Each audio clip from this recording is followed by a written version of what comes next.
Hey friends, myself Dr. Neil. Let us talk about EEG. First, EEG, which are related to the sleep pattern, and the second, which are related to the seizure. Okay. Now, first for sleep pattern, there are four waves: beta, alpha, theta, and there is a delta. In beta, as you see, frequency between the 14 to 13, alpha 8 to 13, theta 4 to 7, and delta 3.5. What it indicates? It indicates there is a discharge per second. So in beta wave, between 14 to 30, which indicates a discharge which is more than 14 and less than 13 in 1 second. Now normally in awake state, beta waves are seen. Okay, as you see in EEG, a discharge which is more than 14 in 1 second. Now in drowsy and relaxed state, alpha waves are seen and frequency is between 8 to 13. Now the sleep is divided in the two types, NREM and REM. Okay, in NREM sleep, which is divided in 4 stages, 1, 2, 3 and 4. In stage 1, there is a theta waves are seen. As we discuss, in theta waves the frequency is between the 4 to 7 hertz. So in figure you can see there are 4 to 6 waves within 1 second. Okay, now in the stage 2 sleep, a sleep spindle and there is a key complex, which are peculiarity of that phase, and this phase is longest phase. Okay, what is a sleep spindle? In sleep spindle there is an increased discharge, and in K complex there is a positive and negative wave. So in EEG pattern, if you see these spindle and complex, that's a NREM2. Now the stage 3 and 4, there are sleep talking, walking, night terror, muscle tone is increasing, and there is increased activity of electromyogram. Okay, so in 3 and 4 there is a delta waves are seen. So in delta waves the frequency is less than 3.5. so as you see in figure, there is a frequency is less than 3. Okay, so now we talk about REM sleep. In REM, which is a fast and random. Okay, in REM sleep there is a sawtooth pattern which is a seen, and alpha and beta mix wave. Okay, pattern. So what we see in REM sleep, there is a beta wave. Okay, PGO spike and muscle paralysis and nightmares. So basically, what's the difference between the night terror and nightmares? In night terror, a person after wake up not recall what exactly happened, while in nightmares, after waking up he or she recall what exactly happened in dreams.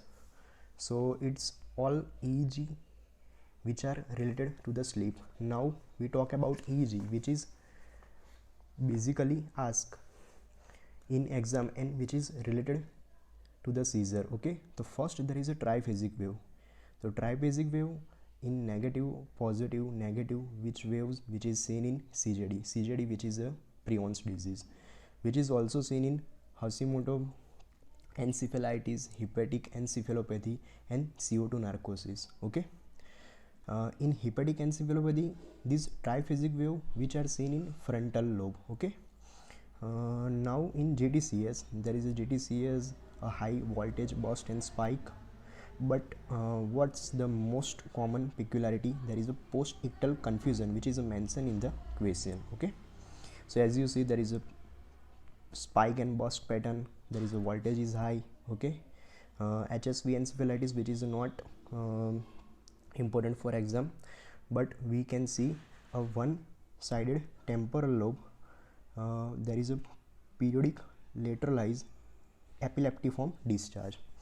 Now there is a LGS, absence seizure, and juvenile myoclonic. In LGS, there is a 1 to 2 hertz spike and slow wave pattern which are seen, and polyspike burst in sleep. Okay, while in absence seizure, 3 hertz spike and slow wave, which is a peculiarity, and after hyperventilation, which triggers a spike and dome patterns. Okay, while in juvenile myoclonic there is a 4 to 5 hertz spike and dome pattern. So as you see, in LGS, 1 to 2 hertz, absence seizure 3 hertz, and juvenile myoclonic 4 to 5 hertz. So we can recall it by odd number 1, 3 and 5. Okay, LGS, absence and juvenile myoclonic. And West syndrome, there is a hips arrhythmia, which is a peculiarity. So now what's the exact history of a seizure pattern? In atonic seizure there is a history of fall in any posture, okay, and consciousness is regained. While in absence seizure there is a postural control is normal and unresponse for few seconds and blank stares, okay. While in syncope there is a EEG is normal, but here there is a history of fall but in upright posture. So in syncope there is upright posture, while in atonic seizure any posture, and in atonic seizure there is a EEG pattern is seen, while in syncope there is a EEG pattern is normal. While in absence, which is commonly seen in children, and here which is the postural control is normal. So by that way we differentiate a atonic, absence and syncope. If there is a postural control, there is a history of fall, there is a, we can differentiate into the atonic and syncope. Now we take history. If in upright posture then syncope, in any posture then atonic, while in absence there is a postural control is normal and there is a blank stare which is a seen. And also there is in absence seizure there is a history of poor school performance in the children. While in myoclonic seizure there is an involuntary jerky movement, okay, of muscle. It can be starts from upper limb muscle and progress from distal to proximal, okay, but basically it's in morning after awakening and provoked by lack of sleep. So what's other feature? There is a consciousness is normal and postural control is normal and lack of post-ictal confusion, okay. So by this way we differentiate seizure, okay, by clinical history and by EEG pattern. Hope it will helpful to you guys. Thank you so much.